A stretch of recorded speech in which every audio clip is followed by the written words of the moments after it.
Dans l'actualité également, qui veut la peau de la maison de la photographie de Lille? La ville a décidé de retirer ses 130 000 € de subvention, plaçant la structure évidemment dans une situation très compliquée. Son directeur depuis 20 ans a du mal à accepter cette décision et risque de mettre la clé sous la porte. Alors problème financier, politique ou problème de personne? Élément de réponse avec Laura Lévy et Emmanuel Kinard.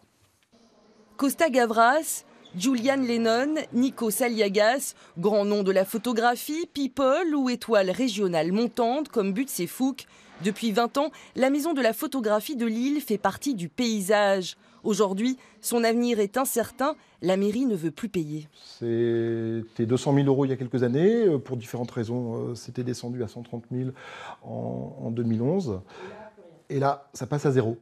On a beaucoup de gens qui se sont mobilisés parce qu'ils ont trouvé un peu injuste cette position de la ville, un peu infondée.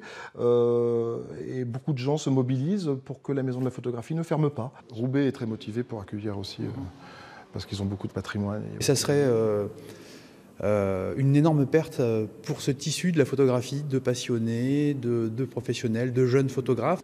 Entre la ville et la structure, la guerre est déclarée. Autofinancement, aide du département ou de la communauté urbaine, son directeur se bat. Xavier Bertrand, sollicité, a refusé de s'en mêler. L'opposition s'est emparée du dossier.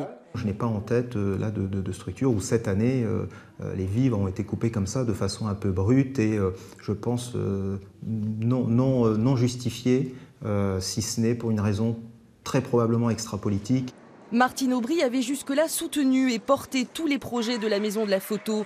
Querelle financière ou politique, jointe par téléphone, la maire de Lille affirme que tout a été tenté pour la sauver, bien qu'aucune solution n'ait été trouvée. On estime qu'on a une légitimité, bien sûr. On fait du bon travail depuis 20 ans dans un quartier difficile et ce travail doit être respecté.